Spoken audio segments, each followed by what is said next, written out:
guys, gagawa tayo ng salad na ampalaya. Ito may sibuyas na siya. Ilagyan na siya ng paminta, kunting asukal at suka. Ngayon, ilalagay na natin itong ampalaya. Ampalaya. Ayan. Ampalaya.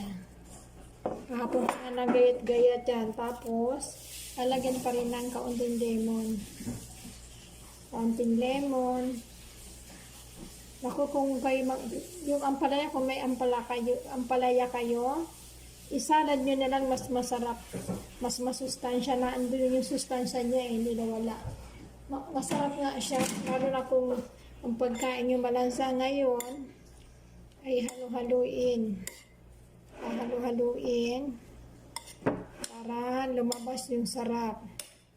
Ito lang ang ginagawa namin dito sa ampalaya. Kung ang ulam niya ay malansa, kagaya ng sardinas, isda, manok, yan na malansa. Pinakang salad mo na ito talagang mawawala yung lansa sa bibig mo.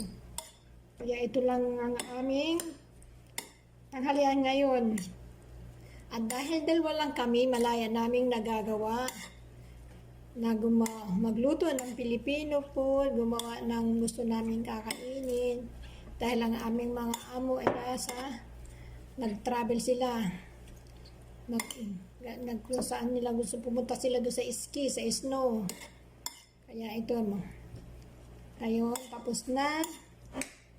Titigman ko nga. Hindi ka lang nakikita, ha? Naku, masarap. Kahit mapait. Kaya gawa din kayo nito, mas maganda ito. Maganda rin sa dugo. Saka pa ikay kumain ng gulay, lalo na mga fresh, hindi na niluluto. Mas maganda sa katawan.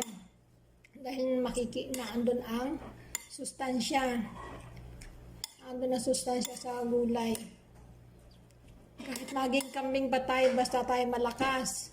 Dahil kakain tayo lagi ng gulay. So, kahit sabihin nilang kambing ka na. Okay lang naging kambing, basta mahabang buhay. Pampaganda rin ang gulay, kaya gawin nyo na rin, magganito na rin kayo. Kahit araw-araw pa kayo magganyan. Ayan, yan ang ulam namin, aming salad ngayon. Yan lang maipahagi ko sa inyo. Bye-bye!